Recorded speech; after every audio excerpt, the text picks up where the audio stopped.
I spent most of my early life in New England. I was born in New Hampshire and sort of moved around the region up until 7th grade. In 8th, I moved to Florida for the rest of middle and high school.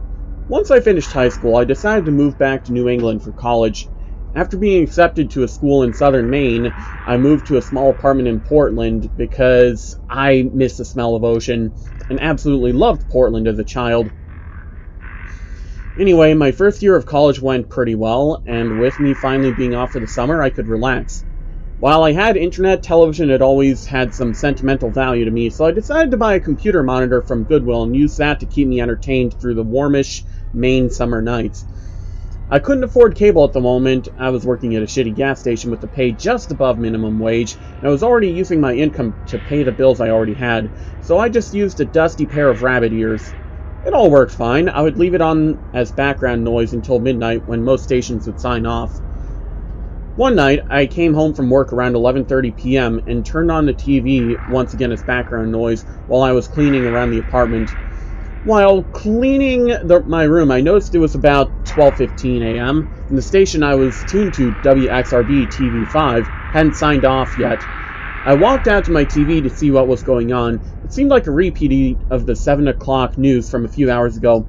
I figured it was just a fuck-up with the transmitter, but intrigued I decided to leave it on and get back to cleaning in case anything happened. Nothing really happened, and I went to shut it off until I noticed something. While the reporter was reading off a local story, helicopter footage of my apartment complex with police and medical vehicles swarmed around it was being shown. I didn't remember anything happening today. I figured one of the older tenants suffered a stroke or something, but confused I kept watching.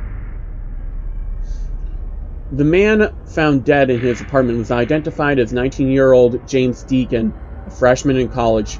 The factors leading to this gruesome scene have yet to be determined, but foul play is suspected. At this point, my heart stopped. Not only was my name mentioned, I was apparently found dead in my apartment.